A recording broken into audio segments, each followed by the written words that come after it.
Bonjour à toutes et à tous, mon nom est Kevin Fesquet, je suis le chef de projet ClimatSud Business, former les acteurs économiques de demain. Avec Vinciane Martin, chargée de mission, nous avons le plaisir de vous accueillir à cette deuxième audition d'experts de la Task Force Audencia Compétences et Connaissances. ClimatSud Business est piloté par The Shift Project afin d'alimenter les réflexions en cours sur l'enseignement des enjeux socio-écologiques aux étudiants en gestion et commerce à travers le cadre d'Audencia, principal partenaire du projet. EM Normandie, MBS, TBS Éducation sont les autres établissements d'enseignement supérieur partenaires du projet, ainsi que le campus de la transition, CNP Assurance, le CGDD, le consortium Finance Climat et Carbon for Finance qui soutiennent également le projet. Au sein de Climate to Business, la Task Force Audencia Connaissances et Compétences a pour mission de définir le socle de connaissances et de compétences transverses dont tout diplômé devrait être doté au sortir d'une école de commerce. La Task Force est composée des professeurs Anne Audranly, Adeline Ox et Dan Evans, des étudiants Clarissa Amourou et Adrien Poisson, des alumni Emmanuel Charrier et Florent Mourier, de Sophie Saudray et Erika Loger-Chérel qui travaillent sur le référentiel de compétences de l'école. 4 auditions d'experts ont lieu pour alimenter les réflexions de la task force, ainsi que 7 auditions d'enseignants ou de professionnels qui témoigneront de l'évolution de leur enseignement ou de leur métier en lien avec les enjeux socio-écologiques. Voilà, ces éléments de contexte étant posés, j'ai le plaisir d'accueillir Alain Grandjean, docteur en économie de l'environnement, cofondateur et associé du cabinet de conseil en stratégie climat Carbone 4 et membre du Haut Conseil pour le climat, qui nous parlera des limites et perspectives de nos systèmes économiques et financiers à la lumière des crises écologiques. La présentation durera approximativement 1 heure et sera suivie d'une demi-heure d'échange. La présentation et la période de questions sont enregistrées et seront mises en ligne pour visionnage en asynchrone. Pendant la présentation, Vinciane va mettre dans le chat un lien vers un Google Doc qui vous permettra de vous inscrire pour être tenu informé des prochaines auditions et recevoir le lien vers la vidéo. Voilà tout ce que j'avais à vous dire avant de commencer. Alors, Alain, merci d'avoir accepté d'intervenir. C'est à vous. Bonjour à toutes et tous. J'ai pas de support, hein, donc je vais vous dire les choses un peu avec les mains. Peut-être que ça ne durera pas 1 heure, j'en sais rien. Parfois, je suis bavard. Enfin, en tout cas, ça ne durera pas plus d'1 heure. J'ai réfléchi quand même à la question de savoir c'est quoi ce qui est important de communiquer aux étudiants et à leurs enseignants. J'ai un petit peu de pratique là-dessus, donc je vais vous parler à la fois de ce que je pense au fond et puis de mon expérience.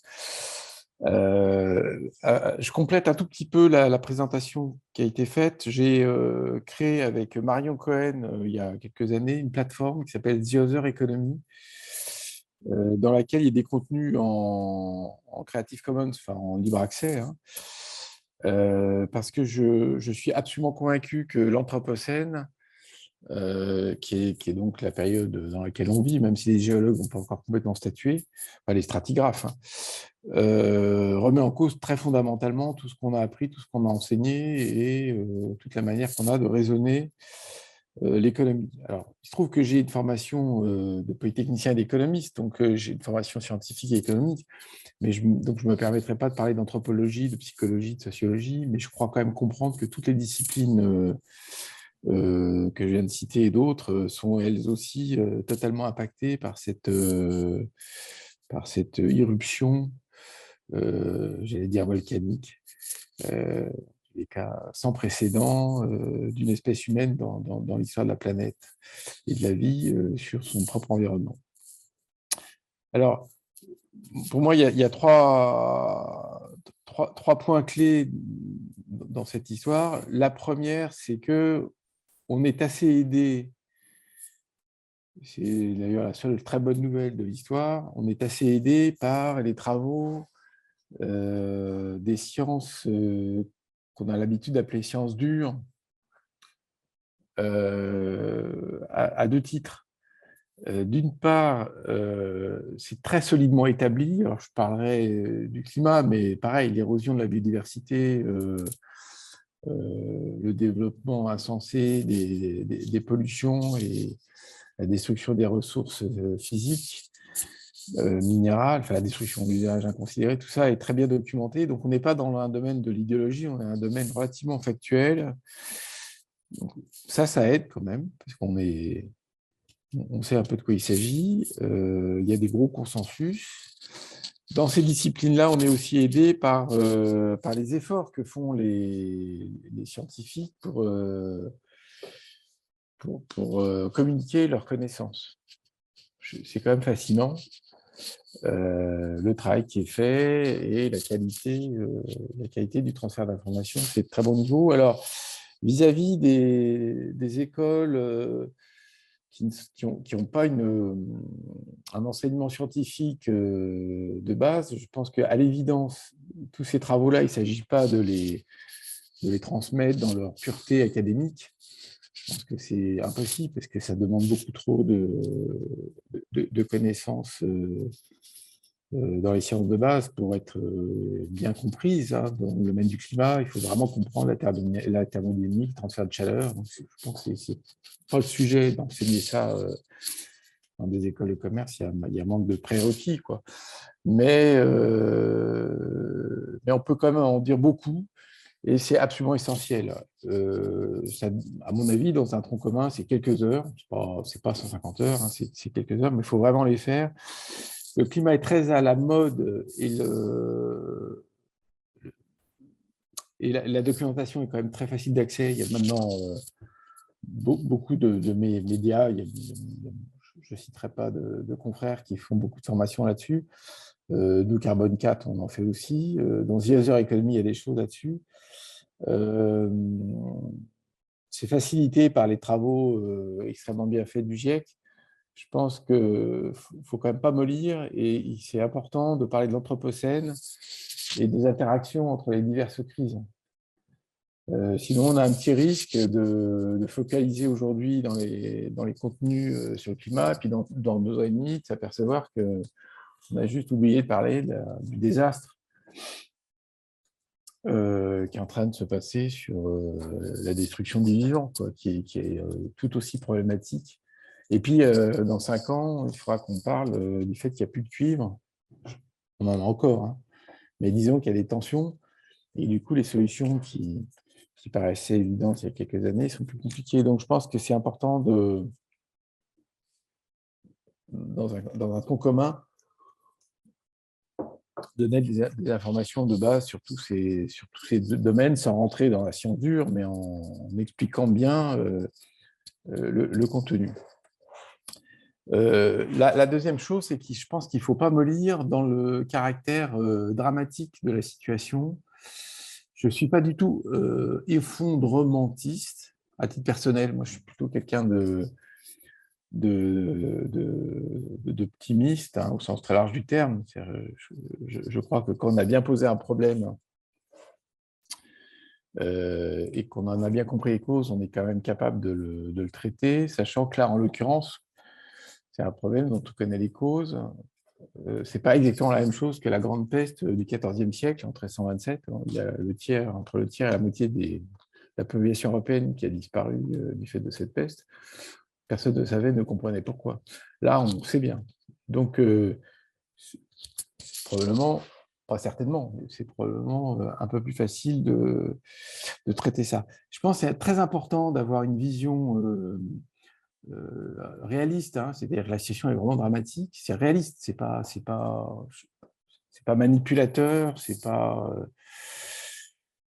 on n'est pas en train d'exagérer. Hein, les consensus du GIEC ont toujours été relativement raisonnables et prudents, ils étaient toujours un peu en dessous de la main. La fonte de l'Arctique, elle va plus vite que ce qu'on disait il y a quelques années. Les risques sont très élevés. Donc, ce n'est pas de la dramatisation, ce n'est pas forcer le trait, c'est juste être au clair avec ça. Pourquoi c'est important de faire ça? Parce que ça fait comprendre que c'est un sujet qui traverse toutes les disciplines. Ce n'est pas un sujet qu'on peut cloisonner dans une discipline.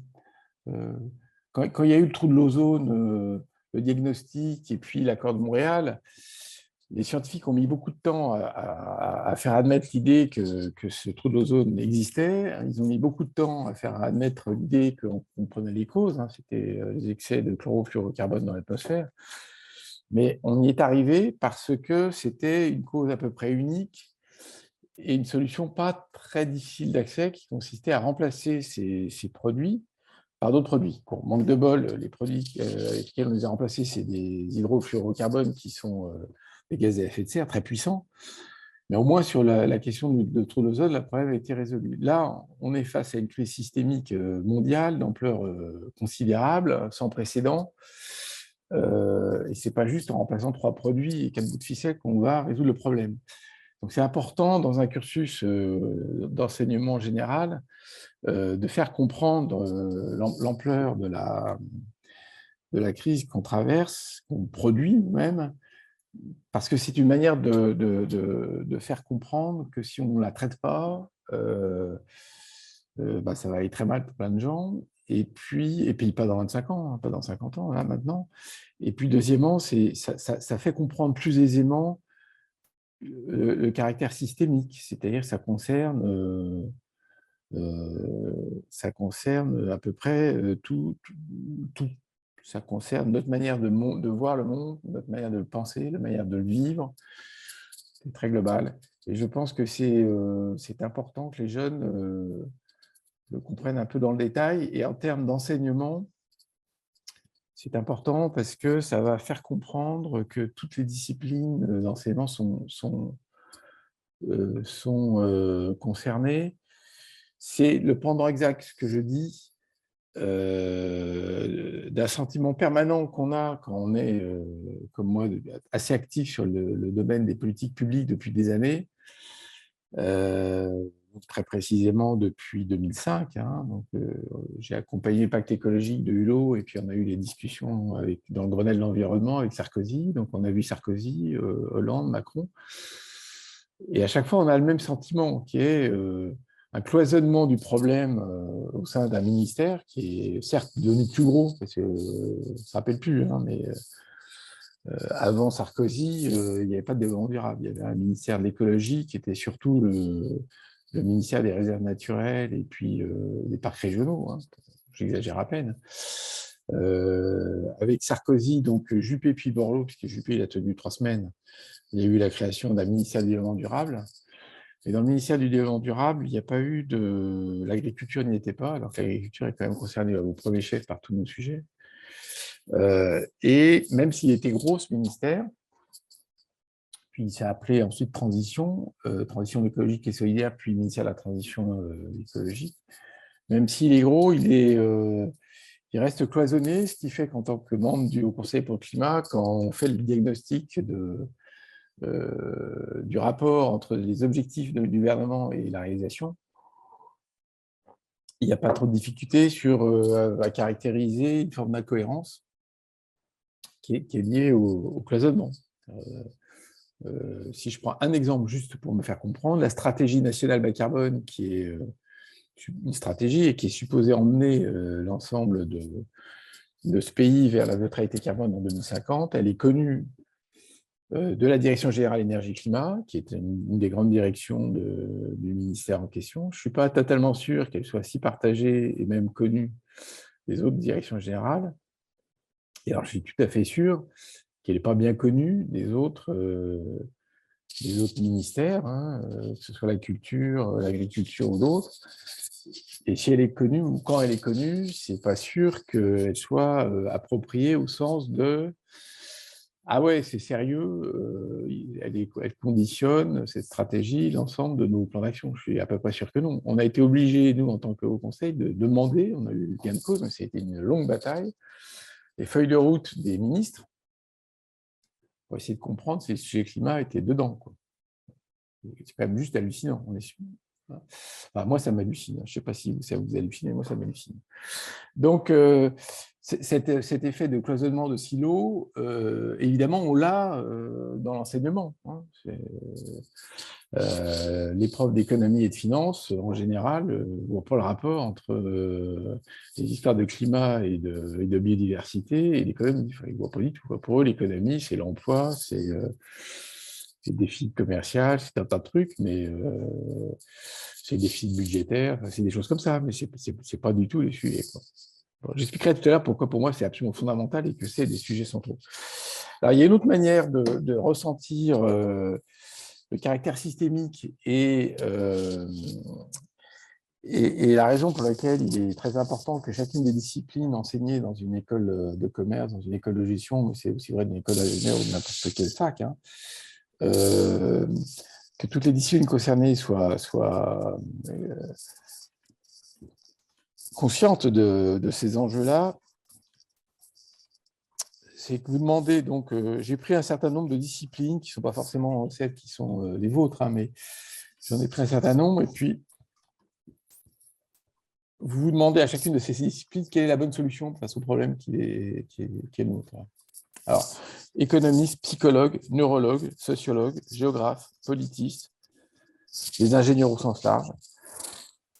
Vous leur demandez c'est quoi le problème, c'est quoi les solutions, et vous aurez toujours des solutions de nature complètement différente. Donc, vous allez voir l'économiste, il va vous expliquer il faut mettre un signal prix carbone. Vous allez voir le sociologue, il va vous dire il faut changer les normes sociales. Vous allez voir le neurologue, il va vous dire c'est des circuits neurologiques, des circuits de récompense, donc il faut non pas changer le cerveau, mais trouver des mécanismes qui suppléent ces dispositifs. Vous trouvez un politiste, il va immédiatement vous dire qu'il faut restructurer l'organisation politique, changer des élections, etc. Et ainsi de suite, chacun privilégie sa solution. Ça a l'air anecdotique, mais en fait, ce n'est pas du tout anecdotique. C'est-à-dire que ça veut quand même bien dire que pour chacune des disciplines enseignées, elle est percutée par cette affaire et elle a une réponse.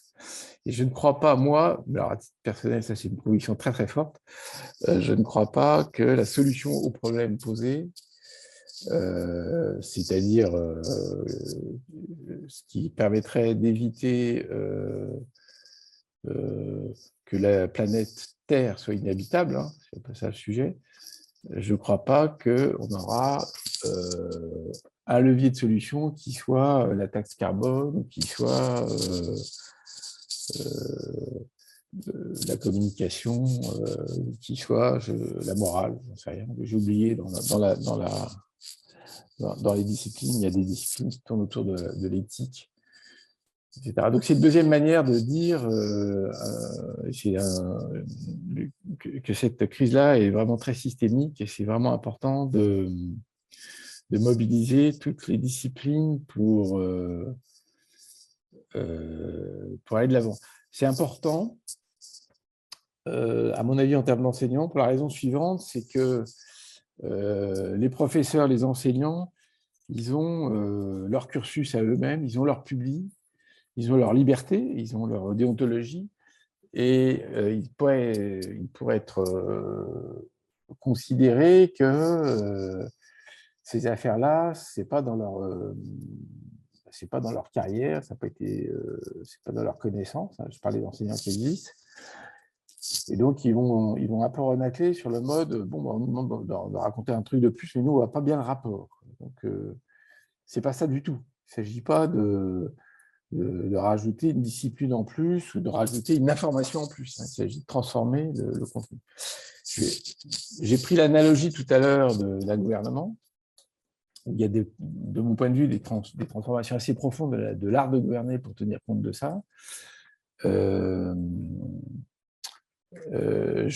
pourrais prendre une autre image que je connais très bien, qui est la vie dans les entreprises. Ça ne sert à rien, ou plus exactement et plus précisément, ça ne sert pas exactement à rien, mais c'est très peu efficace de rajouter une nouvelle direction dans l'organigramme. Je rajoute une direction développement durable, et puis je suis content, j'ai coché la case. Dans certains cas, je l'appelle RSE, oui, très bien. Et ça va me permettre de pouvoir faire un joli rapport en fin d'année qui raconte tout ce que j'ai fait de bien dans le domaine. Et puis, ça va me permettre de répondre aux questionnaires multiples que je reçois tous les matins de la part des agences de notation extra-financière, où ça permet de faire les reportings français-européens dès que je suis un peu gros. Tout ça, c'est sympathique, mais ça change strictement rien à la conduite de l'entreprise qui est évidemment, en règle générale, à transformer de manière massive et pas juste en faisant des bouts de papier, quoi. Donc ça, c'était mon troisième point, hein, le caractère vraiment systémique et le fait que, du coup, ça suppose des remises en cause assez profondes dans toutes les disciplines. Quand j'ai réfléchi un tout petit peu aux disciplines concernées dans une école de commerce, je me suis dit, je vais essayer d'être un peu concret, et je me suis dit, toutes sont vraiment concernées. Alors, je mettrais au premier ordre la comptabilité et la finance. Bon, il se trouve que moi, à titre personnel, hein, j'ai fait une école d'économie à la sortie de Polytechnique, et puis j'ai ensuite eu la chance d'être directeur financier d'un groupe industriel pendant des années. Donc, je vois très bien l'importance et l'impact de la finance et de la comptabilité dans la gestion d'entreprise. Alors, je la vois même plus que ça, c'est-à-dire que de mon point de vue à moi, la compta, c'est une représentation qui semble aller de soi d'une activité économique, qui est celle de l'entreprise dont on fait la comptabilité, et ça structure le système nerveux, le cerveau, ça structure la vision qu'on a de cette entreprise. Le mot profit, par exemple, moi, je pas du tout faire un propos anti-profit, anti-capital, c'est pas du tout la question que je suis en train d'aborder là, mais c'est que juste ce terme-là, il dit quelque chose, il a une connotation, le profit, ça profite à qui? Ça profite aux actionnaires, ok, les salaires, ils profitent aux salariés, les achats, ils profitent aux fournisseurs, les ventes, elles profitent aux clients. Bon, donc, c'est vraiment une expression incroyablement symbolique qui raconte une histoire. Et la construction de ce profit, elle met en charge les salaires, les achats fournisseurs. Pourquoi ça serait des charges, quoi. Non, c'est aussi des profits pour les autres, quoi. Donc, c'est pour vous dire que cette comptabilité structure la vision qu'on a d'une entreprise. Et évidemment, dans cette manière de structurer la vision, la nature n'existe pas. Parce qu'elle ne passe pas à la caisse, quoi. Donc, je n'ai pas encore vu d'huissier de justice qui aurait été envoyé par la nature pour faire plainte et pour faire état des préjudices subis du fait des activités humaines. Bon, j'ai pas vu non plus que l'espèce humaine facture quand elle répare la nature. Enfin bref, c'est toutes ces interactions très fortes entre la nature et l'espèce humaine, si j'ose dire, parce que évidemment la nature englobe l'espèce humaine, donc c'est un peu une caricature de raisonner comme ça, mais enfin, bon, je crois que je me fais comprendre. C'est pas dedans. Alors vous savez, je pense que les uns et les autres, vous savez très très bien qu'il y a des travaux académiques ou autres qui essayent de modeler un peu autrement la représentation comptable, mais pour le moment, c'est celle-ci qui s'impose, et la force de loi, elle a un impact considérable. Mais en règle générale, dans l'enseignement, on l'apprend comme une technique, on l'apprend d'ailleurs à peine, et pas comme quelque chose qui est beaucoup plus important que ça, qui est une manière de voir. Donc ça, je pense que c'est vraiment important. Et j'ai associé compta et finance parce que, évidemment, le raisonnement financier, il se base sur des indicateurs comptables, même si la comptabilité financière, c'est un peu plus sophistiqué, même s'il y a d'autres notions qui arrivent derrière, au fond, l'infrastructure de raisonnement est la même. Donc ça, je pense que c'est une des choses qui est importante. Si on réfléchit pas à ça et si on n'en parle pas, ça crée un effet de cloisonnement et non pas de schizophrénie, mais en tout cas de séparation dans le cerveau.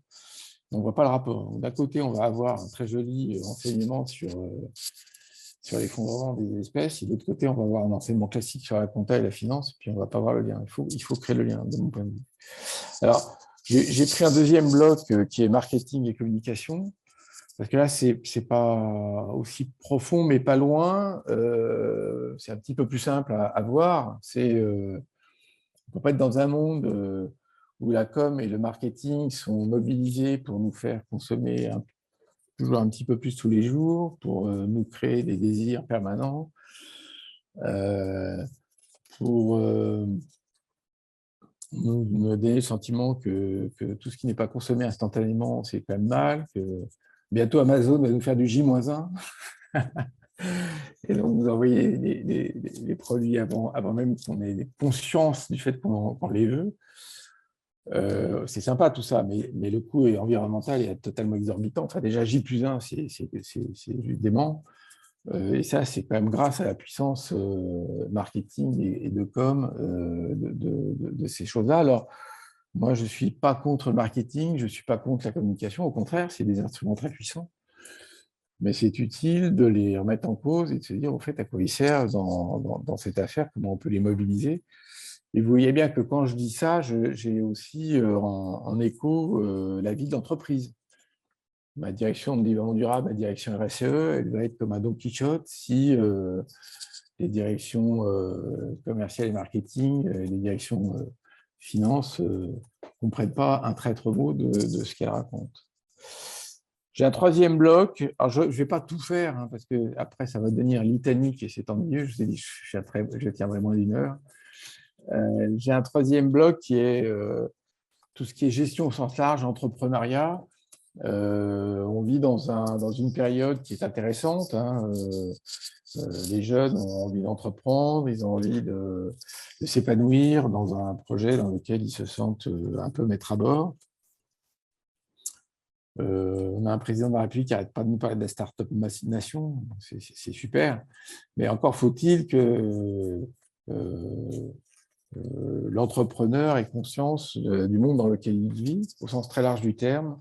Et donc, si on fait des cours, si on fait des juniors entreprises, si on fait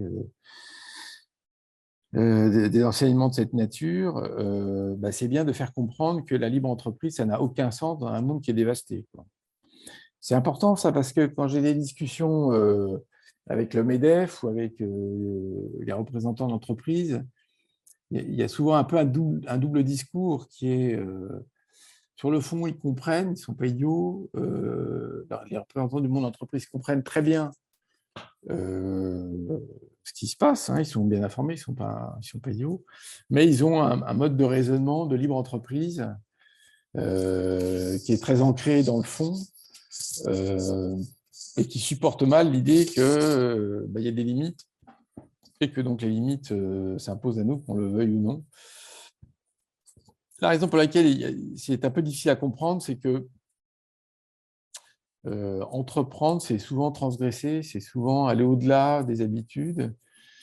Et donc, on pourrait avoir un discours anti-entreprise ou comprendre de manière anti-entreprise ce que je viens de dire, ce qui n'est pas du tout mon cas. Moi, je suis un entrepreneur. Donc, ce n'est pas la question. La question, c'est justement de bien cerner ces fameuses limites. Et c'est aussi une autre, je vais l'exprimer un peu d'une autre manière qui est encore plus positive, c'est de jamais opposer limite et innovation. J'ai toujours été extrêmement marqué, moi, par le fait qu'un artiste, un peintre, peut être plus créatif dans un cadre donné, avec des consignes, en gros, que s'il n'y en a pas du tout. C'est absolument évident dans le cadre de la musique. Quand vous écoutez Bach, c'est quand même très très clair que Bach, c'était un système très contraint dans tous les sens. Et le contrepoint, c'est quand même pas facile. Ça ne l'a pas empêché d'être totalement génial et créatif. Donc, je prendrais plutôt par là. Vous voyez que c'est des enjeux qui ne sont pas exactement les mêmes que ceux que j'ai dit précédemment. Le quatrième gros bloc que je mettrais, c'est tout ce qui tourne autour de l'éthique, la philosophie, tout ce qui est des disciplines qui permettent de prendre du recul par rapport à sa propre activité. Alors, probablement, je mettrais de la psychologie, des choses comme ça, enfin, tout ce qui est réflexif, quoi, en gros. Et là, je pense que dans un enseignement, c'est utile d'aider les jeunes à se situer et à voir comment ils peuvent vivre dans ce monde-là. Comme vous le savez tous et toutes, hein, il y a un terme qui est devenu assez banal en ce moment, qui est le terme d'éco-anxiété. C'est vrai que si on ne fait pas attention, on manipule des informations qui sont assez brutales qui peuvent engendrer des stress majeurs. Il faut faire un peu attention à ça. Je mettrais peut-être l'histoire dans ce bloc-là. Moi, il se trouve que j'aime beaucoup l'histoire et j'aime bien l'histoire de la vie aussi. Et ça m'aide beaucoup, non pas à relativiser, mais à prendre un peu de champ par rapport à ce qui se passe en ce moment et pas être collé dans l'instantanéité ou dans le sentiment qu'on vit une période qui est totalement hors de contrôle. Bon, c'est ça les quelques observations que je voulais faire pour lancer le débat, on va dire ça comme ça. Et je pense que c'est pas mal qu'on échange maintenant. Merci Alain. Je voudrais juste peut-être relancer par une question en lien avec le thème de votre intervention. Vous avez parlé d'anthropocène. Et par rapport au thème de la conférence, certains parlent de capitalocène, par exemple, pour établir un lien entre nos systèmes économiques et les impacts physiques de l'activité humaine actuelle. En quoi, selon vous, les théories économiques dominantes actuellement et leur mise en œuvre sont-elles liées aux crises écologiques? Est-ce que vous pouvez nous éclairer un petit peu là-dessus?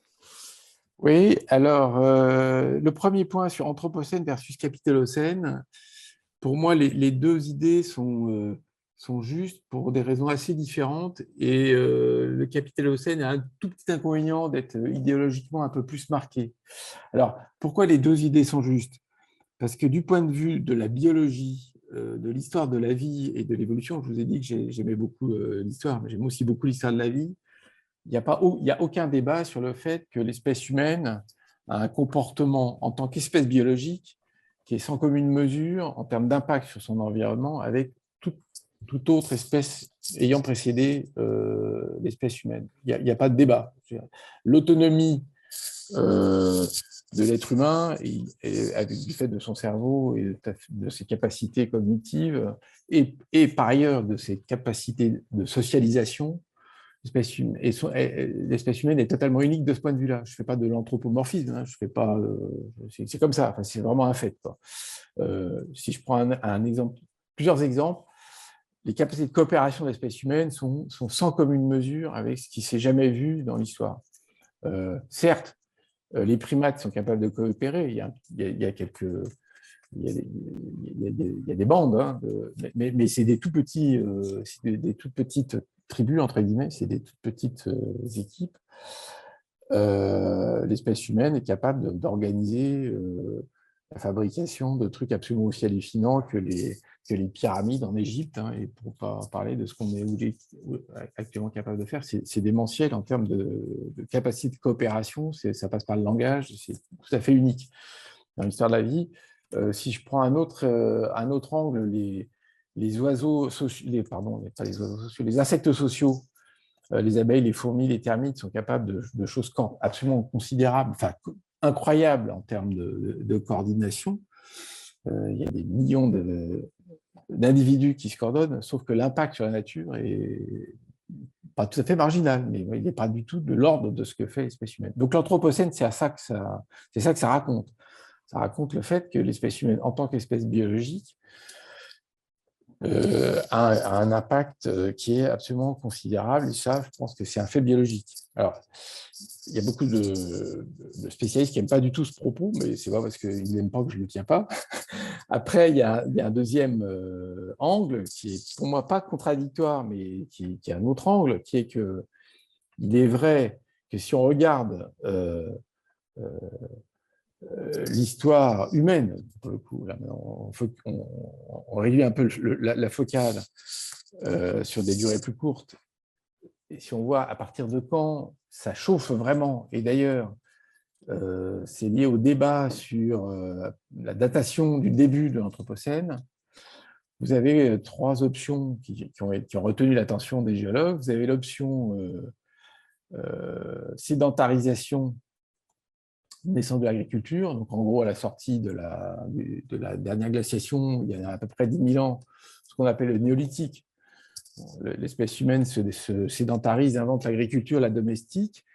Et effectivement, ça a des effets. Mais bon, cette option qui serait de dater l'Anthropocène à cette période-là, ne fait pas du tout consensus, parce que c'est vrai qu'il y a un peu, ça bouge un tout petit peu, mais c'est quand même beaucoup moins significatif que ce qui se passe après. Ce qui se passe après, donc la deuxième grande date, c'est la révolution thermo-industrielle, avec les émissions de CO2 liées au charbon, et là, ça commence à chauffer, si j'ose dire.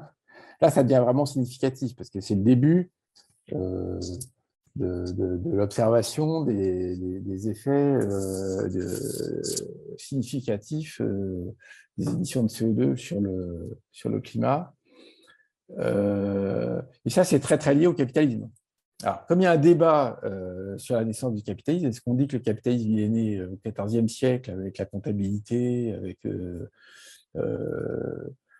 les grands marchands vénitiens, ou est-ce que c'est plutôt le capitalisme de masse qui naît après la révolution scientifique? Il y a plein de débats. C'est pour ça qu'on est un tout petit peu gêné par le capitalisme, mais enfin, en tout cas, ce qui est clair, c'est que factuellement,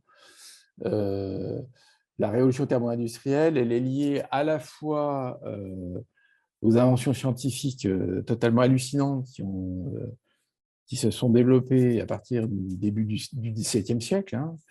À partir du moment où on a commencé à faire des expériences, à les tester, et puis appeler un chat, et sans trop de contraintes dogmatiques, et à la fois aux esprits animaux des capitalistes, comme dirait Keynes, c'est-à-dire le fait qu'à partir de cette période-là, la science est mobilisée très souvent pour le compte d'enjeux militaires, hein, et très souvent, moins souvent, mais parfois aussi pour des enjeux industriels. Bon. Moi, il y a un dernier point qui, moi, m'intéresse dans cette période-là, qui a un rapport avec le développement de l'économie, et c'est à votre question, hein, je suis un peu large dans la réponse, c'est le terrassement de la morale dominante. Ce n'est pas du tout anecdotique le fait que Galilée soit rentré en conflit avec l'Église, qui avait un pouvoir, l'Église catholique, pardon, qui avait un pouvoir considérable à l'époque. Et quand vous lisez la fable des abeilles de Mandeville, c'est très très frappant. La fable des abeilles de Mandeville, c'est le début du XVIIIe, hein, donc c'est à peine après. Et là, vous voyez un gars qui commence à dire la vertu publique, elle résulte des vices privés. C'est juste hallucinant. Un siècle avant, ce mec se faisait griller quoi, sur la place de Gaulle. C'était évident qu'il se faisait cramer. Quoi. Giordano Bruno, il était brûlé en 1600. Hein. Bon, et juste pour avoir dit que peut-être que la Terre n'était pas au centre du monde et pour avoir remis en cause l'autorité. Je ne suis pas du tout anti-clérical, hein, c'est pas la question, hein, mais c'est juste de l'histoire, ça. Mandeville, il écrit ça. Les vices publics sont issus, donc il faut laisser faire les vices. Il fait l'analogie avec une ruche en disant, vous voyez, si on se mettait à ne pas laisser se faire les désirs un peu sans limite, il y aurait moins de business. Quoi. C'est ça l'idée. Hein. C'est-à-dire, en gros, c'est le vice, c'est l'appétit, c'est le désir qui fait générer l'activité économique. C'était très moderne comme pensée au XVIIIe siècle. Adam Smith, c'est après. Et donc, moi, je crois que au fond, dans ces affaires-là, de la naissance du capitalisme, de là où on peut considérer que ces systèmes économiques et ces pensées économiques sont à l'origine de ce qui se passe en ce moment, donc de la crise, en plus du fait qu'il fallait bien que l'espèce humaine ait une capacité d'autonomie très forte, c'est mon premier point sur l'Anthropocène, donc c'est en plus. C'est le fait que l'idée de ne pas avoir de limite et l'idée qu'on peut taper indéfiniment sans aucune vergogne dans les ressources naturelles, c'est une idée assez moderne. C'est pas une idée qu'on a au XVIe siècle, c'est pas une idée qu'on a avant. Quoi. Parce qu'il y avait plein de contraintes. Et c'est pas une idée qu'on a en Chine confucéenne. C'est pas une idée qu'on a dans aucune culture. On a ce genre d'idée parce que dans toutes ces cultures-là, on a des contraintes morales, éthiques, des règles entre nous. Quoi. Donc, voilà. Et donc, concernant la nature et l'inscription des questions de la nature dans le raisonnement économique, c'est évident que Smith, Jean-Baptiste Say et un certain nombre de penseurs, pas tous, hein, mais tous les économistes du 19e se foutent comme de l'an 40 de la question de la nature. Alors on peut dire que c'est normal qu'ils s'en foutent à l'époque parce que elle était considérée comme infinie. Vous savez, il y a un livre qui est absolument génial qui s'appelle Lumière sans poisson de Philippe Curie qui montre qu'au 19e siècle, les mecs pensaient que, les gens pensaient que plus on pêchait des poissons, plus il y en avait. Parce que la pression, ça excitait leur démographie. Il est complètement farfelu. C'est clair que si vous pêchez tous les morues, il n'y en a plus, quoi. Mais ce n'est pas ça qu'ils pensaient à l'époque. Ça, c'est le 19e siècle. Donc, c'est vrai que c'est des pensées un peu curieuses d'un monde infini. Et il a fallu attendre le milieu du 20e siècle pour que Paul Valéry dise l'ère du temps du monde fini commence, quoi. Donc, je pense qu'on a un très gros handicap au démarrage lié à ces périodes de réflexion. La comptabilité dont j'ai beaucoup parlé tout à l'heure, non pas beaucoup, mais un tout petit peu, c'est une comptabilité qui ne compte pas du tout la nature. Ça viendrait à l'esprit de personne, parce que ce n'était pas ça le sujet. Le sujet, c'était représenter des risques financiers, des dettes et des créances, des envies de s'enrichir, mais certainement pas quoi que ce soit qui a un rapport avec la nature qui est considéré comme un fond. Je m'arrête là parce que je pourrais y passer 3 heures.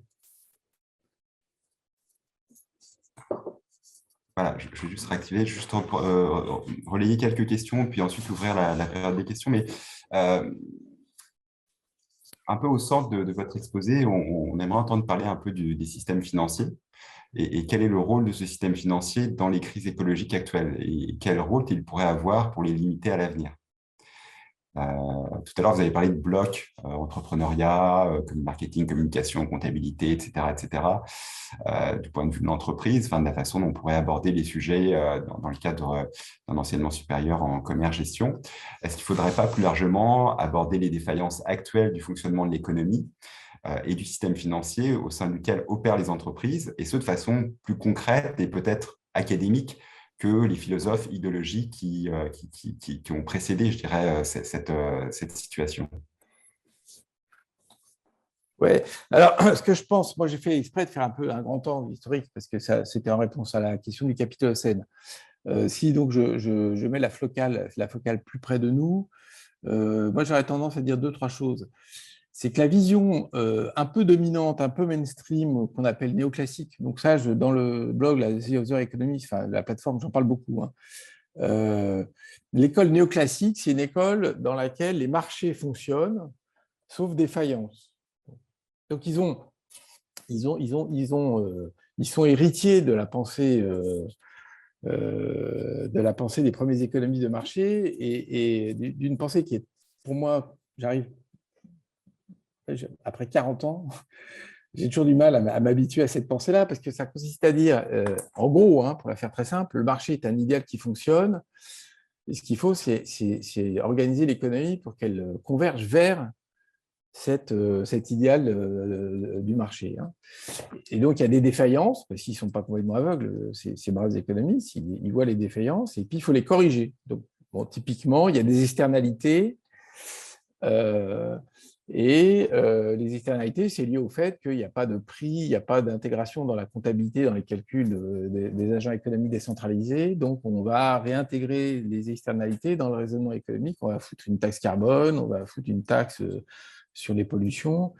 Et puis, on va se retrouver dans un système, dans une situation dans laquelle le marché est efficace. Évidemment, c'est totalement farfelu parce que la démonstration, entre guillemets, du fait que le marché est efficace, elle suppose une modélisation mathématique d'un marché qui est sans lien pratiquement, sauf totalement abstrait et théorique, avec la réalité du marché.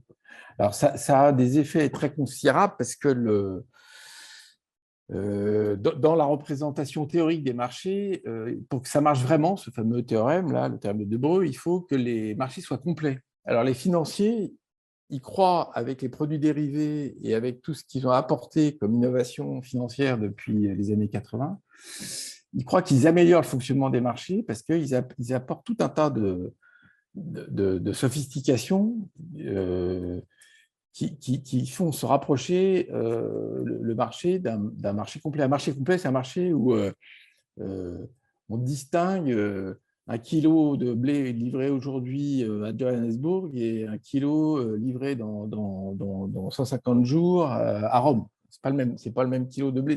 Donc on parle, le marché, la théorisation du marché, elle est comme ça. Bon. Donc la finance, il ne faut jamais trop oublier que la finance, d'un point de vue théorique, c'est supposé compléter le marché. Alors ça ne marche évidemment pas en pratique, on le voit bien. Et donc, une fois que j'ai fait ce petit détour théorique, si je vais maintenant de manière un peu plus pratique pour être sur Terre, la finance en tant que telle n'a pas de raison d'apporter une solution significative au problème qui nous est posé, pour les raisons que j'ai dit d'entrée de jeu, c'est-à-dire la finance, elle raisonne sur les informations comptables et financières, elle fait des calculs de rendement, elle fait des calculs de risque, mais à l'intérieur d'une représentation et de manière de calculer qui sont déterminées par ce qui est dans le marché. Bon. Donc, si la puissance publique n'est pas là pour imposer d'autres règles, d'autres normes, des interdictions, ce n'est pas la finance qui va le faire. Hein. Donc, ça, c'est clair. Alors maintenant, est-ce que la finance en tant que telle est un moyen, qu'on appelle ça, est une cause intrinsèque de destruction de la nature? Je ne dirais pas vraiment complètement. C'est-à-dire, je dirais plutôt que si elle se met au service d'un projet qui est le projet de chacun d'entre nous de consommer toujours plus, plus vite, sans tenir absolument aucun compte de ces fameuses limites planétaires, la finance, de ce point de vue-là, participe à la grande fête. Donc, voilà. Par ailleurs, évidemment que… Alors on va prendre un exemple très, très simple et très basique, qui est dans la tête de tout le monde. Je me suis pris de plaisir à lire le bouquin là, Les Fossoyeurs. Alors, les Fossoyeurs, c'est cet EHPAD-là, donc le leader mondial, je ne sais pas si c'est mondial, alors, cette boutique-là qui est une multinationale des EHPAD et qui est gérée de manière absolument hallucinante avec des personnes âgées qui se pissent dessus parce qu'on ne change pas les couches culottes, parce qu'il ne faut quand même pas perdre 10 centimes par couche culotte ou 5 centimes. Bon, et puis qu'en plus, à la fin de l'histoire, on fait des marges arrière sur le dos de la Sécu. Tout ça, ça ne m'a malheureusement pas trop étonné. Est-ce que dans cette affaire-là, c'est la finance le grand coupable? Est-ce que c'est juste la cupidité du trio de dirigeants qui sont un peu habiles et qui sont très imaginatifs pour s'enrichir un peu plus? Est-ce que c'est à l'évidence le manque complet de moyens de contrôle de la puissance publique qui est capable de filer plein de fric sans vérifier que ce n'est pas des sources de revenus pour les dirigeants? J'ai un peu de mal, moi, à raisonner de manière manichéenne. Je ne sais pas si ça a un rapport avec votre question, mais je crois quand même. C'est toujours pour ça que j'insiste sur le caractère systémique du truc, parce que c'est un tout petit peu trop facile de dire, bon, je vais couper la tête à 4 financiers, et puis c'est bon, quoi. Je ne suis pas complètement sûr de ça. Dit encore autrement, et je ne l'ai peut-être pas exprimé comme ça, mais de mon point de vue à moi, on a à la fois cause et solution 3 grands pôles qui sont chacun d'entre nous, la puissance publique et assimilée, hein, c'est-à-dire les collectivités à tous les étages, et puis les entreprises, pour la faire très simple. Et on est cause du problème et solution possible. Moi, en tant qu'individu, je suis cause parce que si je suis omnibilé par l'histoire qu'il faut quand même, demain matin, me gaver un peu plus qu'hier, c'est quand même moi qui suis un peu responsable de moi-même. Je ne suis pas un enfant de cœur. Bon. Et inversement, si je suis un peu tempérant, si je fais un peu attention, ça a un effet multiplié par 8 milliards. Bon, ça, c'est quand même assez évident. Les entreprises, elles ont aussi causé problème si j'offre des services qui sont de la cocaïne, qui sont de l'énergie fossile, qui permettent des orgies de déplacement. J'ai quand même une responsabilité. À l'inverse, si je fais un peu attention à ce que j'offre, à la manière dont je communique, je suis du côté de la solution. Et la puissance publique, j'en ai donné un bel exemple tout à l'heure avec l'EHPAD. Si je ne fais pas mon job et si je n'arrive pas, je n'ai plus les moyens d'imposer des règles du jeu au collectif, il y a des chances que le collectif n'aille pas dans le bon sens. Parfait, ben, merci Alain. Je vois qu'on a pas mal de questions de la task force, donc je voudrais que Allons-y. ces membres puissent poser directement leurs questions. N'oubliez pas de rallumer votre micro et je vous laisse poser directement vos questions à Alain et on reprendra les questions des personnes qui se font pas membres de la task force également. On relaiera certaines questions. Oui, vous m'entendez? Oui, oui. Bonjour Calvin. Bonjour Alain, merci beaucoup pour votre intervention. Question j'ai notée dans le chat, c'est moi je suis professeur d'innovation et entrepreneuriat et stratégie en entreprise. Je travaille longuement avec les entrepreneurs. Et je note une polémique qui a été récemment évoquée sur France Info, c'était que certaines présentent la réussite de Doctolib comme un échec de l'État. Et je me pose les mêmes questions sur l'avancement dans le domaine d'écologie et développement durable. Quelle est l'importance pour vous de l'entrepreneuriat pour faire avancer la mise en place des solutions, même pas parfaites, pour tester, essayer, éventuellement échouer, apprendre, etc., pour faciliter l'action? Parce que j'ai l'impression qu'il y a beaucoup de débats autour de c'est quoi le problème, quelles sont les solutions, et on parle, on débat, mais il n'y a pas beaucoup d'action. Et dans quelle mesure il faut compter sur les entrepreneurs, effectivement, pour agir? Oui, Merci. alors, merci beaucoup de cette question. J'ai un peu abordé le truc, c'est pour ça que j'ai cité entrepreneuriat tout à l'heure. Euh, alors, deux choses. D'une part, il n'y a pas tant d'inaction que ça. Quand on est dans le domaine, hein, ce que je fais, moi, et que je suis depuis pratiquement 20 ans, et en plus, comme j'ai une thèse d'économie d'environnement dans les années 80, je vois quand même la différence. Ça, c'est un mythe, le fait qu'il n'y ait pas d'action. Il y en a plein. Il y en a plein, mais quand on n'est pas de même qu'il se passe plein de trucs dans votre discipline à vous et que vous suivez de très près parce que vous êtes spécialiste de ça et vous l'enseignez, il faut être au cœur du truc pour voir qu'il se passe des choses. Il se passe des choses, vraiment. Si je prends juste l'exemple de l'Angleterre, la Grande-Bretagne, hein, ils ont décarboné leur économie de manière assez massive et ça ne s'est pas fait comme ça. Ça ne s'est pas fait tout seul. Et je ne vais pas multiplier les exemples parce qu'il y en a des centaines. Donc le point, en fait, hein, là, je suis plutôt en train de faire de la formation que de la réponse. C'est plutôt que on n'a pas encore, on a passé la première, la seconde, mais il faudrait aller en quatrième, cinquième ou sixième. Il faut vraiment accélérer et changer d'échelle. Il y a un effet de scale-up, quoi, si vous voulez. Hein. C'est ça le problème. Alors, donc, effectivement, dans cette affaire-là, les entreprises ont toute leur place, les entrepreneurs, pour à peu près deux raisons que vous connaissez mieux que moi, qui est d'une part, c'est très dur de faire innover et d'innover dans des grosses structures. La réforme des business models de l'intérieur, c'est quand même vraiment très, très dur. Et donc, c'est souvent à côté que se fait l'innovation.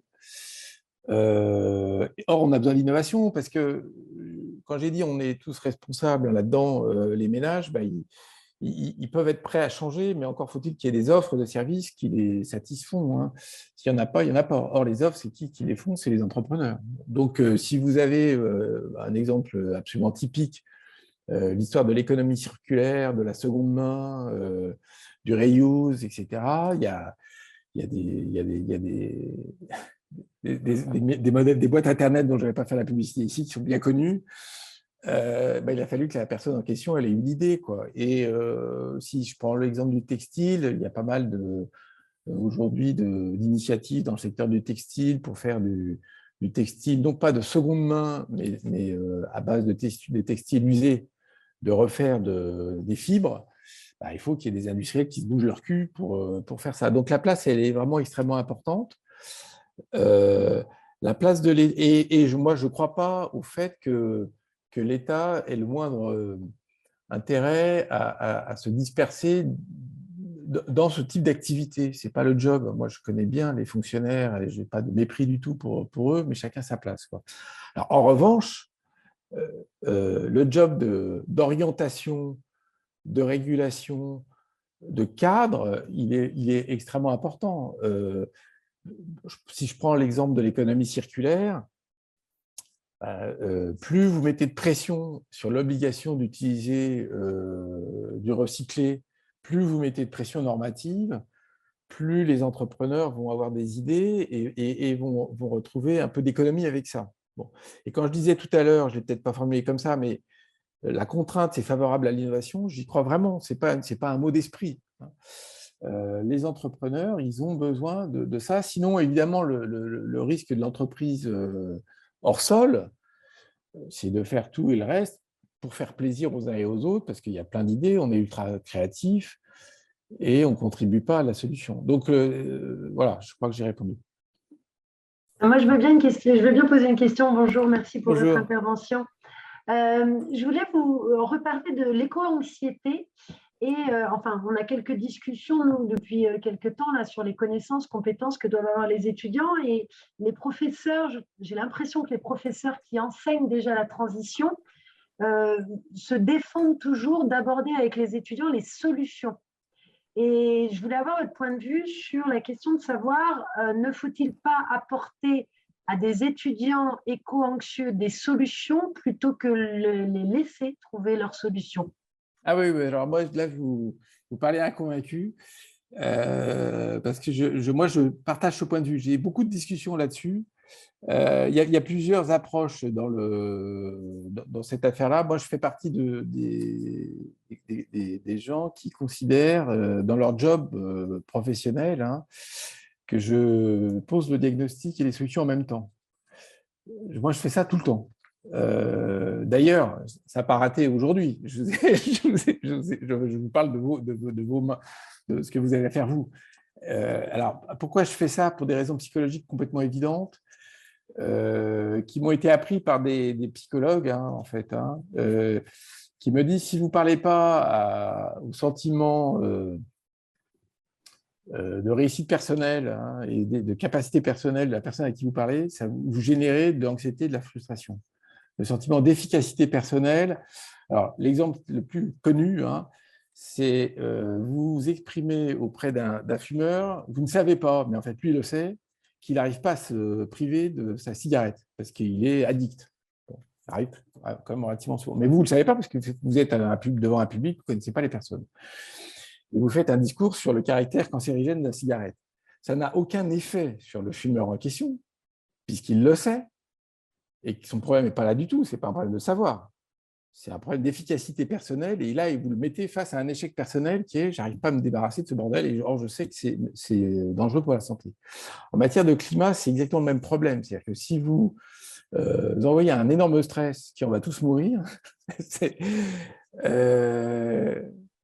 sans vous adresser au sentiment d'efficacité personnelle de la personne, c'est-à-dire en quoi moi je peux mobiliser des ressources personnelles pour contribuer à la résolution de ce problème, vous générez du stress, de l'angoisse ou du déni. C'est à peu près automatique. Alors, je ne dis pas que c'est une loi de la psychologie sociale, hein, mais moi, c'est en tous les cas la règle que je me donne, et je n'aime pas faire un discours pour des raisons soi-disant de neutralité axiologique ou je ne sais pas quoi, faire un discours qui est objectivement angoissant sans parler de solutions.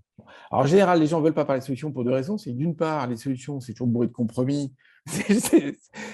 Puisque j'ai dit un économiste, la solution, c'est la taxe carbone, puis un sociologue, c'est les infrastructures ou les normes sociales, etc. Donc, chacun voit sa solution à ça. Mais peu importe. En vrai, moi, mon point de vue, c'est qu'il est utile d'aborder les questions de solutions dans l'ordre de ce qui est accessible par la personne à qui vous parlez. Donc, dit encore autrement, si je parle au président de la République, je ne vais pas parler de la même… Si je parle à un ministre, je ne parle pas de la même manière que si je parle à un enfant de 15 ans. Bon. Et parce qu'il n'a pas les mêmes clés, les mêmes options, les mêmes moyens, etc. Mais dans tous les cas de figure, moi, je trouve que c'est de la bonne stratégie d'essayer de le faire. On ne peut pas toujours, parce que parfois les médias nous obligent à des séquences trop courtes et donc on n'arrive pas. Mais dans le domaine de l'enseignement, en principe, ça doit être possible. Après, il y a une réserve qui est qu'on n'est pas maître de l'horloge, on n'est pas Dieu, et donc aucun de nous n'a la solution. Donc le danger scientifique, entre guillemets, c'est que le diagnostic, les sciences sont assez performantes, comme je l'ai dit en introduction. Sur les solutions, forcément, ça se saurait si elles l'étaient, elles ne le sont pas. Et d'ailleurs, petite parenthèse entre nous, ça ça pose un problème par rapport à ce que fait le GIEC. Parce que le GIEC, ils ont 3 groupes, hein, groupe 1, groupe 2, groupe 3. Le groupe 1, c'est vraiment du dur. Les rapports sont de plus en plus précis, de plus en plus documentés, de plus en plus consensuels, de plus en plus fins, de plus en plus géographiques. Enfin bref, c'est absolument hallucinant les progrès qu'ils ont fait. Le 2 sur les impacts, c'est bien aussi, mais c'est un tout petit peu moins caractérisé, c'est moins précis. Et le 3, c'est la socio-économique, tout ça. Là, on rentre vraiment dans les sciences humaines et sociales. Donc, on rentre dans un univers qui est beaucoup plus soft, beaucoup plus discutable, beaucoup plus politique. Et je pense qu'il faut faire très attention parce que tout ça s'appelle le GIEC. En réalité, le niveau de solidité n'est pas le même. Et donc, la manière dont on s'exprime par rapport à ce matériau ne doit pas être fait de la même manière. Moi, je m'exprime de manière vraiment carrée sur le diagnostic et la caractérisation du problème parce que je suis très en confiance avec le diagnostic. Quand il est question des solutions, vous voyez, j'emploie des termes plus globaux. Je suis moins cash. En revanche, d'un point de vue psychologique, je partage votre idée. Je pense que c'est comme ça qu'il faut faire. Moi, c'est mon expérience à titre personnel. Je trouve, et je vais le dire encore de manière un petit peu plus carrée, c'est que parler longtemps du problème sans parler des solutions, c'est un peu manipulateur.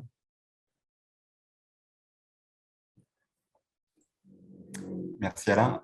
Je crois que Florent Brillet avait une question. Oui, bonjour à tous. Est-ce que vous m'entendez? Oui, très bien, oui. Parfait. Bonjour à tous. Merci beaucoup pour votre intervention, M. Grandjean. J'avais une double question en fait concernant la comptabilité. Donc, pensez-vous que le rôle de l'État en fait va se renforcer dans les années qui viennent et en corollaire, que la comptabilité publique va revenir en grâce et ainsi devrait être de nouveau enseignée dans les sciences de gestion? Et ma deuxième question, c'est est-ce que vous pensez qu'une implication d'un haut dirigeant comme M. Faber au sein de l'IFRS, donc depuis peu de temps, peut amener un changement réel de paradigme dans le monde de la comptabilité et donc de la finance? Merci. Alors, je ne suis pas devin, donc je ne sais pas si le rôle de l'État va se renforcer. Je ne sais pas. Ce que je crois assez profondément, c'est que les pays sans État, c'est quand même pas commode. Ça, c'est... Faites un tour dans... Je me suis un jour amusé à faire la liste. Il y a des indicateurs de stabilité politique, il y a des indicateurs de pauvreté, il y a tout un tas de grands indicateurs. Vous trouvez ça assez facilement, de classement de pays. Les corrélations sont quand même extrêmement fortes. Donc, je ne nous souhaite pas des pays sans État parce que je pense que c'est vraiment très dur. Et je pense que, en général, c'est des pays sans État de droit. Donc, c'est des pays qui sont aux mains de forces tribales, pour appeler un chat un chat. C'est comme ça que ça se passe. Et les forces tribales, ça peut être les barons de la drogue, ça peut être Al-Qaïda, ça peut être n'importe quoi, mais c'est comme ça que ça se passe.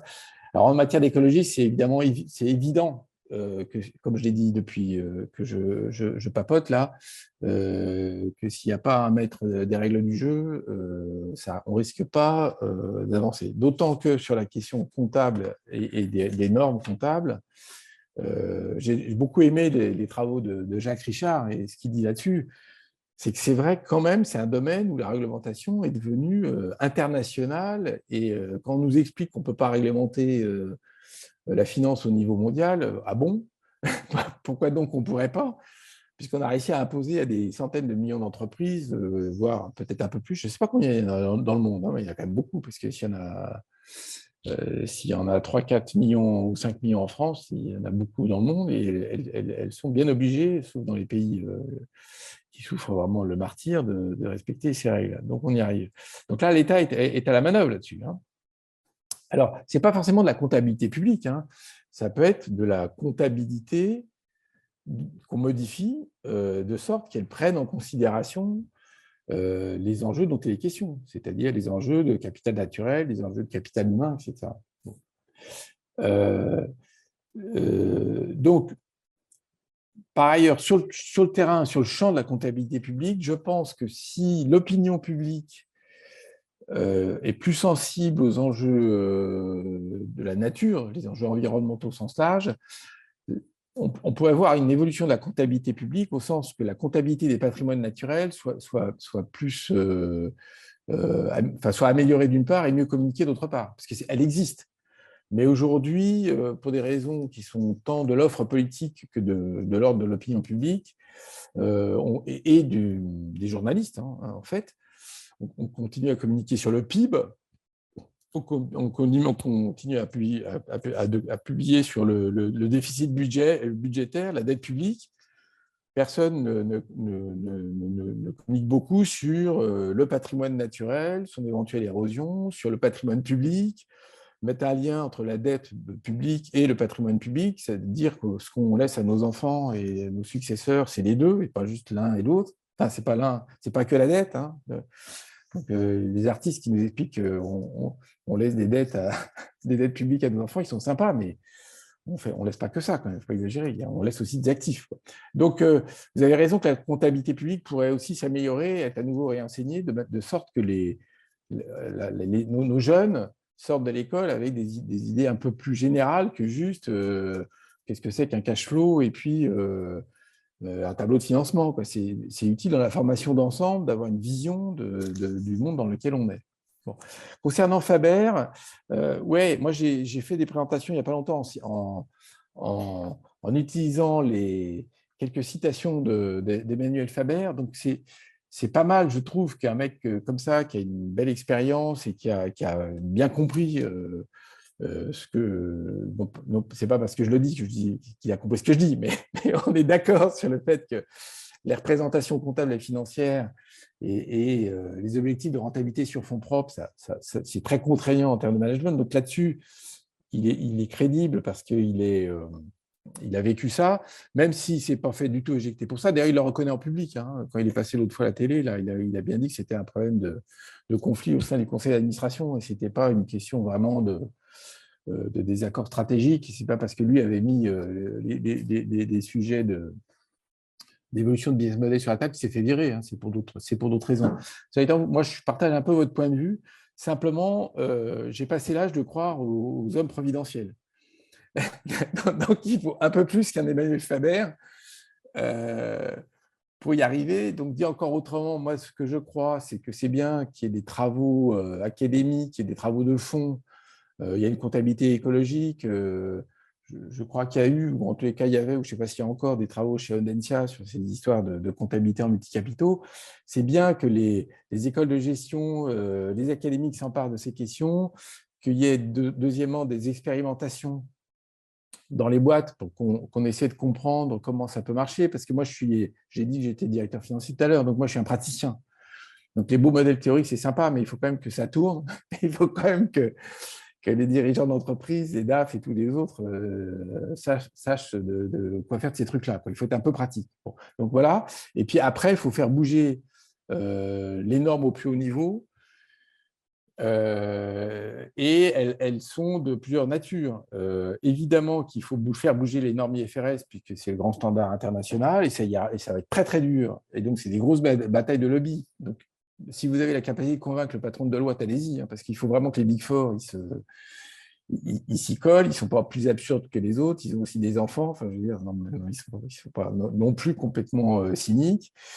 Il faut que l'INSEE et Eurostat se bougent aussi pour que le PIB soit construit un peu différemment et pour que les comptabilités du patrimoine soient plus l'objet d'intérêt et de communication. Donc, c'est un mouvement d'ensemble, mais moi, vraiment, je sais que la compta, souvent, c'est vécu comme un truc technique et un outil, c'est beaucoup, beaucoup plus que ça. Et donc, c'est pour ça que j'en ai parlé. Je suis vraiment très persuadé que c'est un sujet sur lequel il faut faire avancer la réflexion. Mais à nouveau, faut mettre la pression un peu partout parce que seul Emmanuel Faber, il ne va pas y arriver. Il faut l'aider.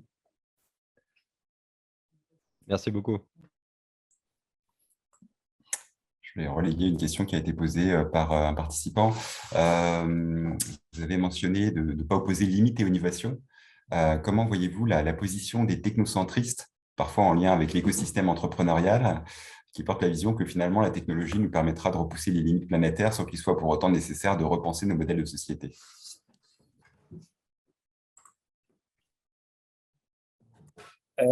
Les technocentristes, ils refusent des limites, c'est assez simple. Donc, il y a deux catégories de personnalités, enfin de cerveau, en gros, hein, qui refusent les limites. C'est les économistes, pas tous, hein, mais certains qui pensent que de manière spontanée, on va réussir à régler le problème parce que dès qu'une ressource va commencer à être limitée, son prix va être croissant et forcément, ça va obliger tout le monde à se déplacer sur une autre ressource. Hein. C'est le modèle de Hotelling qui dit ça. C'est vraiment et ça engendre ça engendre une vision du monde qu'on appelle soutenabilité faible, c'est-à-dire on va sortir de la contrainte des limites planétaires simplement parce qu'on va créer des substitutions à toute limite apparente. Bon. C'est cette même école de pensée qui dit, c'est la fameuse phrase d'un haut dignitaire du Moyen-Orient qui disait la fin du silex n'est pas due à la fin de l'ère du silex n'est pas due à la fin du silex. Il y avait encore plein de silex, mais on est passé à autre chose parce qu'il y a eu des innovations. C'est le même genre de raisonnement qui consiste à dire qu'il y a encore du pétrole sous terre et on trouvera une solution de remplacement au pétrole en allant chercher autre chose. Les technologues, ils pensent un peu la même chose, sans faire de raisonnement économique. Ils pensent que la technologie, par miracle, va nous permettre de faire des progrès illimités. Bon, ouais, tout ça, c'est très bien, mais le tableau de Mendeleïev, il est ce qu'il est. Hein, voilà, il est limité. Donc, une fois qu'on aura exploré toutes les cases du tableau de Mendeleïev, il n'y en a pas d'autres. D'une part. D'autre part, la planète reste finie. Et moi, je veux bien qu'on aille chercher des ressources sur Mars ou dans la météorite qui… Non, c'est une comète chez Look Up. C'est une comète qui arrive. Mais bon, ce n'est pas sûr qu'on va y arriver, quoi. Donc, certes, le prix, la technique permettent de repousser les limites un peu plus que ne le croient les malthusiens purs et durs.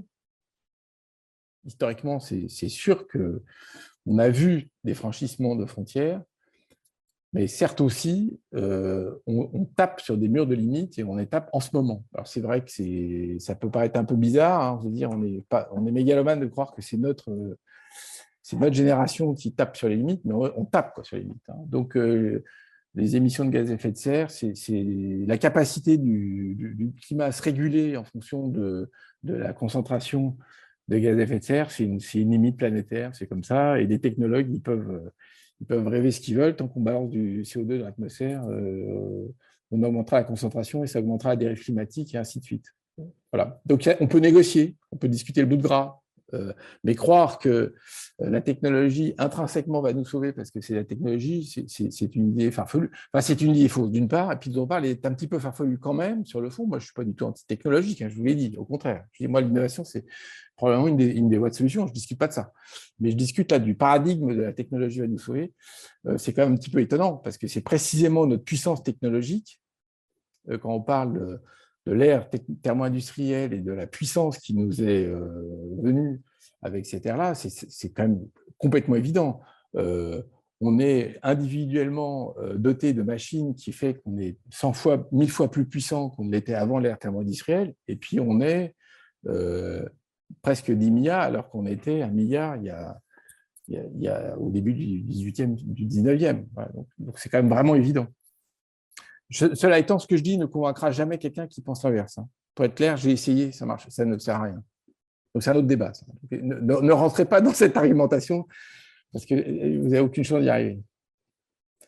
Parce qu'on aura toujours trouvé un exemple dans un coin qui montre que ce que je dis dans sa généralité est un peu faux.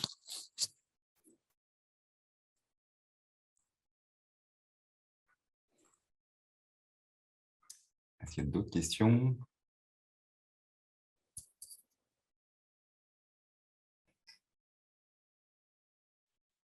On réfléchit donc avec la task force en termes de connaissances et de compétences pour des étudiants, en l'occurrence d'Ancia, école de commerce, mais plus largement de tout établissement d'enseignement supérieur en gestion. Et une réflexion sur voilà, les connaissances des contraintes physiques, qu'on a vu là lors de la dernière rencontre, qui implique beaucoup de connaissances techniques, scientifiques.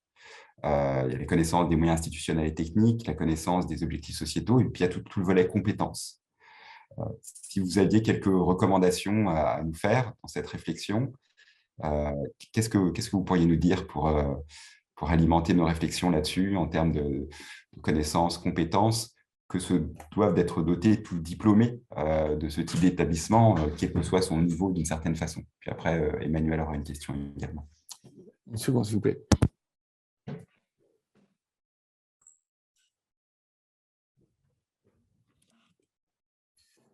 Concernant les connaissances, moi, il me semble que l'un des enjeux, c'est le caractère interdisciplinaire. C'est un truc dont on parle depuis des décennies et qu'on a du mal à faire. Mais je pense que ça reste vrai. C'est-à-dire que moi, je ne crois pas qu'il y ait besoin de très grande profondeur dans la compréhension de chacune des questions. Je ne suis pas très sûr. Il y a besoin de confiance. Il y a besoin de donner de la confiance en disant, écoutez, si vous voulez en savoir plus, allez faire ça, mais en gros, les éléments principaux du diagnostic, pour prendre un exemple très, très concret et simple, bien me faire comprendre, sur le climat, le message clé quand même, c'est il y a une dérive climatique, sa cause, c'est les émissions de gaz à effet de serre d'origine anthropique, et sa solution, c'est la réduction des émissions de gaz à effet de serre d'origine anthropique. Ça, c'est numéro 1, et puis après, numéro 2, vous raffinez avec le calendrier, quoi. Mais ce n'est pas la peine de... pour un étudiant, est-ce que c'est la peine de comprendre toute la physique qui est derrière? Je suis sûr que non, quoi. En revanche, il y a besoin de comprendre les liens entre ce type de connaissances et tout ce qu'on a abordé là depuis 1h15. C'est quoi le rapport? Parce que ce n'est pas spontané. Faire le rapport entre la comptabilité et les émissions de gaz à effet de serre, je veux dire, il faut avoir réfléchi 3 minutes pour le faire. Sur les compétences, j'en ai beaucoup parlé en fait. Je pense qu'il y a vraiment des aptitudes. Alors moi, je ne suis pas très fort dans le vocabulaire. Je vais mélanger compétences, aptitudes, attitudes, tout ça. Je ne suis pas très fort là-dedans. Donc vous ferez votre miel de tout ça. Mais grosso modo, il me semble que l'attitude réflexive, c'est des banalités, mais c'est quand même compliqué tout ça, l'air de rien. Et ça bouge quand même un peu vite. Tant du côté de la définition du problème que du côté des solutions possibles, quoi. Donc, c'est une grosse banalité. On est face à un monde très mouvant, très déstabilisant. Ça bouge à toute vitesse. Et pour garder un peu son intégrité personnelle là-dedans et pas dérailler dans l'alcoolisme, la dépression ou le délire bipolaire, il faut faire un peu attention. Donc, il y a des compétences de verticalité et qui sont quand même, à mon avis, pas mal liées à la capacité à se remettre en cause soi-même, à avoir une double attitude qui est à la fois, je prends très au sérieux ce qu'on me raconte, mais quand même, c'est pas un dogme, quoi. Donc, il y a des choses qui bougent. Donc, savoir faire la part entre ce qui est vraiment du dur. Un carré est un carré, un rond est un rond, 1 plus 1, ça fait toujours 2, ok, très bien. Le changement climatique est bien lié aux émissions de gaz à effet de serre, ça c'est vraiment du dur. Mais après, il y a beaucoup de choses qui sont un peu plus à remettre en cause un peu régulièrement, surtout dans les liens. Voilà, il y a une espèce de souplesse intellectuelle et morale à avoir en même temps qu'un certain carré. C'est la fameuse discussion sur les limites planétaires. C'est un peu les deux. Vous voyez ce que je dis? Un peu les deux. Je dis à la fois il y a des limites et à la fois je comprends qu'on puisse discuter un peu à la marge, parce que si on ne discute pas à la marge, on va rester bloqué dans nos habitudes et dans nos modes de pensée. Donc ça, cette forme de compétence me paraît assez importante. Alors elle est évidemment très liée aux compétences de coopération. On reproche beaucoup aux écoles de commerce d'avoir mis trop la pression sur la compétition. Je ne sais pas si c'est vrai, j'en sais rien. Ce qui est sûr, c'est que les écoles de commerce ont quand même fabriqué des dirigeants qui, quelques années après, ne pensent qu'au pognon. Moi, je ne dis pas qu'il faut être pauvre, et je ne suis pas Saint François d'Assise, je ne suis pas capable, mais c'est bien quand même d'aider cette jeunesse-là à concilier coopération et compétition. C'est bien, parce que on est face à un problème tellement énorme qu'on ne s'en sortira pas en se foutant sur la gueule les uns et les autres. Enfin, en plus exactement, c'est possible que ce soit la solution, hein, que ce soit donc multiplication des guerres et des guerres civiles, mais moi, je ne trouve pas ça souhaitable. Donc, il vaut mieux quand même qu'on essaie de trouver des solutions plus pacifiques et des plus coopératives, mais c'est quand même pas gagné d'avance. Hein.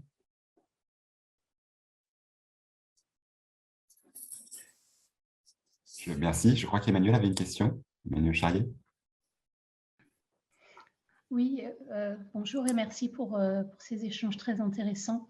Je m'interrogeais sur jusqu'où il faut aller dans un socle commun en école de commerce pour permettre de renforcer ce côté systémique qui est essentiel pour bien comprendre les impacts des décisions que ces futurs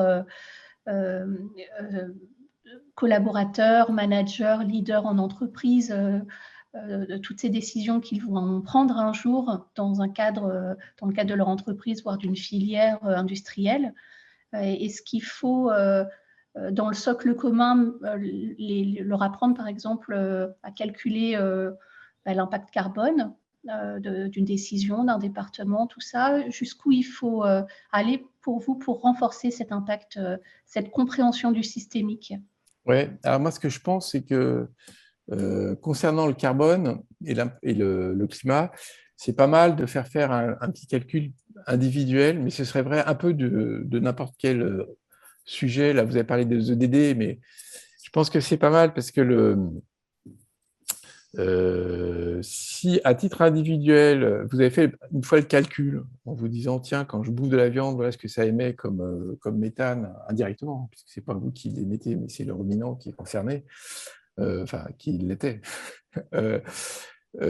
Ça crée un lien entre vous, individu, et le problème collectif. Et donc, c'est un côté à la fois rassurant, enfin, pas rassurant, mais ça relie, quoi. Ça vous relie à ce... Voilà. Après, pour s'économiser le fait de faire ça sur tous les EDD, ce qui peut faire beaucoup, le fait d'en faire un ou deux, je ne sais pas quoi, vous faites l'empreinte carbone, l'empreinte eau, faire un petit calcul, un peu avec des ordres de grandeur. Il ne s'agit pas de rentrer dans les détails et de dépasser 3 millions. Hein. Après, il y a un effet de généralisation qui se fait dans le cerveau tout seul de l'étudiant et il suffit qu'ils comprennent qu'après, il est assez autonome pour aller chercher ailleurs s'il a envie de comprendre.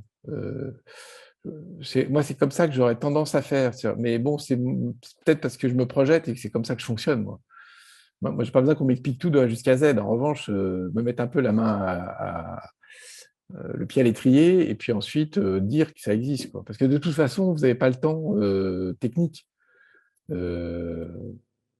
dans les programmes de tout enseigner. C'est juste pas possible. Quoi. Donc, il va bien falloir que vous fassiez des choix et je pense qu'il faut donner à voir, faire des modèles un peu limités plutôt qu'être exhaustifs. C'est comme ça que je ferais. Mais en tous les cas, pour redire bien ce que je dis sur l'empreinte carbone, ça c'est sûr et certain, ça c'est notre expérience. Tant que l'entreprise n'a pas compris l'impact qu'elle a en tant qu'entreprise sur le climat, c'est vraiment très très dur de faire bouger les lignes. Et à titre individuel, tant que vous n'avez pas un peu compris vos ordres de grandeur et vos marges de manœuvre, vous considérez juste qu'on vous fait chier et puis que enfin, ouais, c'est très abstrait, quoi. Ou c'est très très théorique. On n'a pas intérêt. Il faut être un peu... voilà. Je ne sais pas si je réponds complètement. Je pense que oui. Merci, merci Alain. Je pense qu'on a fait un bon... Il y a encore une question là. Je sais pas qui. Alors, peut-être une dernière question C'est avant de Adrien. conclure. Il est 26. Ouais. Après, on s'arrête. Ouais. Bonjour et merci monsieur. Simplement une rapide question. Quand vous parliez d'histoire, vous pensiez à l'histoire spécifique du capitalisme, et par exemple aux façons dont il a été encastré ou désencastré dans le social, et puis aujourd'hui on élargirait à l'environnement avec les limites planétaires, ou vous pensez à des références, des ouvrages d'histoire plus généralistes? Non. Moi je suis un fan de la big history. Je pense par exemple sur le climat, mais bon, vous n'aurez pas le temps de l'enseigner. Hein, mais bon, les bouquins de Gilles Ramstein sur l'évolution du climat sur la planète, c'est vraiment vachement intéressant parce que ça vous fait comprendre et mettre en perspective des évolutions climatiques très récentes et ce qui s'est passé sur cette planète depuis 4,5 milliards d'années. Et donc, je pense que ça met en perspective et c'est quand même très utile. Après, quand j'ai parlé de la peste, de la grande peste de 1300 et quelques, c'est 1327, je crois de mémoire, c'est utile aussi de comprendre que on est quand même une génération, enfin vous, nous, hein, on est tous des générations ultra gâtées qui vivons dans des conditions absolument incroyables. On a quand même un peu tendance à oublier cette histoire. Je ne suis pas un vieux con qui est en train de dire que c'était mieux avant, hein, pas du tout, hein, ni que c'était le contraire. Pas du tout ça. Mais je dis que ces mises en perspective, ça répond aussi au côté un peu interdisciplinaire. Hein, ces temps longs, sans trop rentrer dans les discussions complexes, avoir quelques points de repère, on les a pas mal perdus, je pense, hein, dans l'enseignement. Et c'est utile quand on mobilise et quand on évoque des trucs aussi lourds de conséquences que la possibilité qu'il y ait des centaines de millions, voire des milliards de personnes sur cette planète qui vivent des souffrances atroces parce que la planète est inhabitable. Il faut quand même bien se rendre compte de ce qu'on raconte. Enfin, les mots sont lourds. Et l'histoire permet de prendre du recul, de prendre du champ, d'avoir des ordres de grandeur aussi. Hein. Quand on dit aujourd'hui on est 8 milliards, ça parle à personne. C'est pas mal d'avoir une vision de l'histoire de la démographie de la planète et de se rappeler combien on était au moment de la naissance de Jésus-Christ. C'est quand même toujours vraiment très rigolo. Merci. Bon, merci Alain. Donc, voilà. On retiendra ces messages clés, là, la perspective historique, le côté systémique, l'interdisciplinarité. C'est des thématiques qui ont été très présentes dans votre intervention. Pour les participants qui ne l'auraient pas encore fait, je vous invite à indiquer vos noms et coordonnées dans le Google Sheet qui a fait circuler, le Google Doc qui a fait circuler Vinciane pour être resté informé des prochaines conférences, prochaines auditions d'experts. Merci Alain beaucoup pour cette intervention. Je vous donne rendez-vous à tous et toutes pour la prochaine audition d'experts qui aura lieu le mardi 1er mars de 10h30 à 12h avec Cécile Renoir, directrice du programme de recherche Entreprise et développement de l'ESSEC, docteur en philosophie et présidente du campus de la transition. Et j'espère vous revoir bientôt et merci Alain pour cette intervention. Merci à vous tous. Et donc, je vous rappelle le nom de la plateforme, The Other Economy. The Other Economy. Parfait. Allez, merci, au revoir. Au revoir.